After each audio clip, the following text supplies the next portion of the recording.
ना कोई अरमान रखता हूँ ना कोई फरमान करता हूँ, तहरीर से सुनने वालों की हाशिए की भाषा नहीं लिखी है, ना ही गजल सुनाता हूँ। हाशिए की भाषा नहीं लिखी है, ना ही गजल सुनाता हूँ।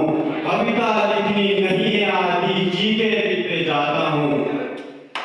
कि देश मेरा जल रहा है, आग लगी है सीने में, भूख मरा सब करते हैं खून गरीब का पीने में। तो राम मंदिर या बाबरी का पक्ष नहीं मैं लाया हूँ, घायल भारत चीख रहा है, चीख सुनाने आया हूँ, चीख सुनाने आया हूँ। सभा में उपस्थित हमारे प्राचार्य जी, हमारे विद्वान शिक्षकगण, हमारे मैडम, हमारे कर्मचारीगण और मेरे जूनियर और सीनियर और मेरे क्लासमेट, जैसा कि आप सभी को पता है 15 अगस्त को हमारा देश आजाद हुआ। इससे पूर्व 15 अगस्त 1947 की जो ये तिथि थी, उससे पूर्व हम पर मतलब हमारा कोई अधिकार नहीं था। ब्रिटिश जो शासक हमारे देश पर शासन करते थे, उनका हुक्म हम पर चलता था। हम उनके कठपुतलियों की डोर पर बंधे हुए थे। जैसा वो हमें नचाते थे, हम वैसे नाचते जाते थे। हम पर मतलब अपना कोई नियंत्रण नहीं था। तब भारत की गलियों से उठा महात्मा गांधी जैसे एक नौजवान और एक ऐसी आत्मा, पुण्य आत्मा, उन्होंने एक लहर दौड़ाई और उस लहर ने अपना लक्ष्य पकड़ा और हमारे देश को अनेक वीरों के बलिदानों से, बहुत सारे बलिदानों से हमारे देश को आजाद किया। मैं देशभक्ति इसमें नहीं मानता हूं कि आप अपने व्हाट्सएप की डीपी को सुबह 12 बजे 3 रंगों में रंग दे, स्टेटस डाल दे, इंस्टाग्राम पर स्टोरी डाल दे। मैं देशभक्ति इसको नहीं मानता हूं। आप भी इसको मानते हैं तो बोलिए हाँ। क्यों? क्योंकि मैंने देखा और देखते आ रहे हैं कि सुबह हो नहीं रही है कि स्टेटस डाला जा रहा है कि आज को स्वतंत्रता दिवस है, आज को व्हाट्सएप पर 4 स्टेटस डालूंगा मैं। अब देश बलिदान नहीं मांगता है, अब देश मर जाने को, मिट जाने को या फांसी चढ़ाने को नहीं कहता है। अब देश कहता है अपना कार्य ढंग से करो, अपना फर्ज ढंग से निभाओ। मैं आपसे पूछूंगा, अगर आपकी व्हाट्सएप की डीपी एक देशभक्ति निभा रही है, तो जो सड़क पर एक गरीब का बच्चा हाथ में तिरंगे को लेकर बेच रहा होता, तो क्या आप उसको देशभक्ति कहेंगे?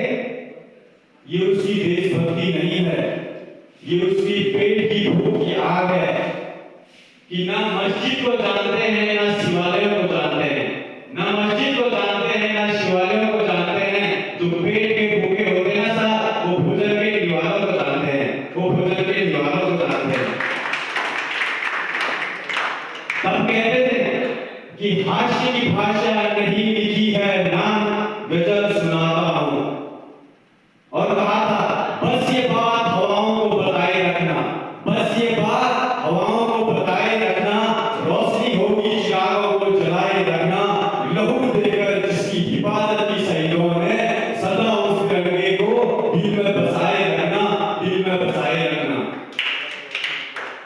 मन मचा के मोर होना चाहिए, हर घड़ी खुशियों का दौर होना चाहिए। अरे सुनाने तो मैं भी बहुत कुछ आया हूं, पर आपकी तालियों में भी जोर होना चाहिए, आपकी तालियों में भी जोर होना चाहिए। ना पैसा लगता है ना खर्चा लगता है, ना पैसा लगता है ना खर्चा लगता है। एक बार जोरदार ताली बजा दीजिए मेरे सुनने वालों, बहुत अच्छा लगता है, बहुत अच्छा लगता है।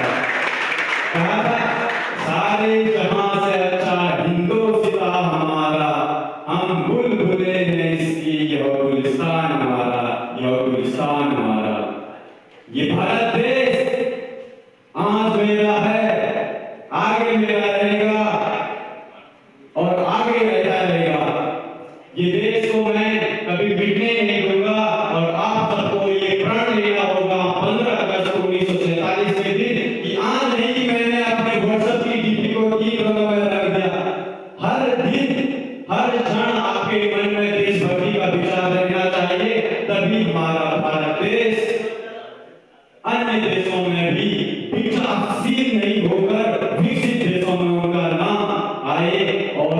देश इसी प्रकार प्रगति करे। महात्मा गांधी और सुभाष चंद्र बोस अनेक जैसा नेताओं के जो मुख्य विचार थे उनको हम अपनाए। महात्मा गांधी की एक रोचक बात मैं आपको बता दूं, मैंने देखा तो नहीं पर सुना कि जब वो इंग्लैंड गए थे तब उनको एक अंग्रेज मिले, वहां पर वो सबसे काले होते थे दक्षिण अफ्रीका। वहां पर उन्होंने मतलब जब उनका तिरस्कार हुआ करता था कि ये काला व्यक्ति कहां से आ गया, तो किसी ने उन पर एक थप्पड़ मार दिए। तो उन्होंने दूसरा सवाल आगे सामने किया, उन्होंने शांति बनाए रखी, अपने मन में एक विश्वास था उनका कि ये इस गाल पे मार रहा है तो इसका मातोल करने के लिए मुझे दूसरे गाल पर भी चारा खाना पड़ेगा। विचार देखिए उस महान पुरुष का।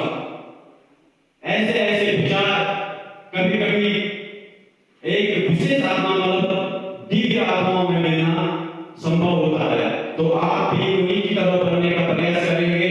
हम भी इस राजकीय पॉलिटेक्निक गैजेट का नाम इसी प्रकार रोशन करेंगे।